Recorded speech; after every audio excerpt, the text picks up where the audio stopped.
Hey Caners worldwide, welcome those of you that are new to the cane culture and to American Cane Self-Defense and what we do here. I'm going to address one of the more common questions that we get, and that is, how do I get started with cane self-defense? And what do you recommend as an entry-level cane, a beginner cane? So let's jump right into that. First and foremost, no such thing as an entry-level beginner cane. There's a notion out there that's somewhat prevalent that says, well, you start off with a lighter cane or maybe something that doesn't have elaborate work on the horn or shaft. Think of it this way. The ACSD perspective is different because we see it from the tactical perspective. An individual who's experienced, an experienced caner, can make any cane effective for self-defense, just about.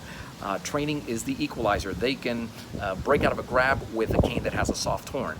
If you're a beginner, you're just starting off, you don't have that level of skill, and God forbid somebody put their paws around you, you're going to want a cane that has a harder horn that you can use. So those features on the cane, what they do is they make up for a lack of skill, and they create leverage for skilled and beginners alike. That's why there really isn't a beginner cane.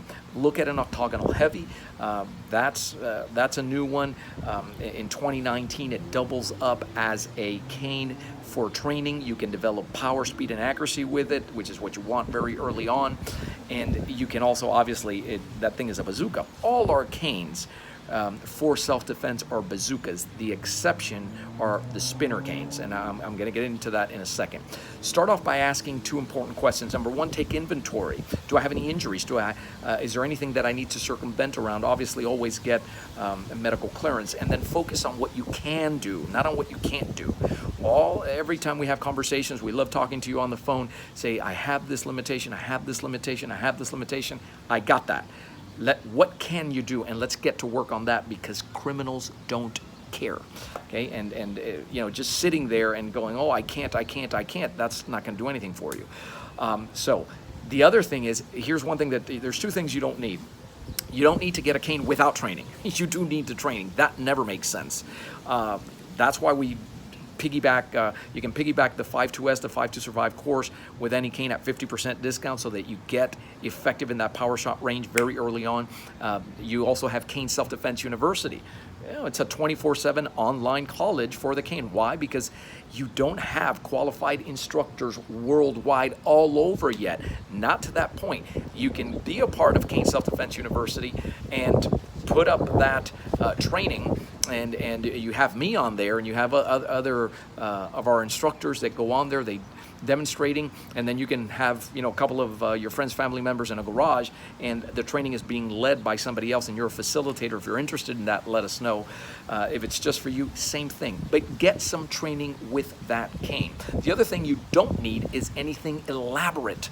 So you don't need something like this, which is a higher end cane. You don't need it.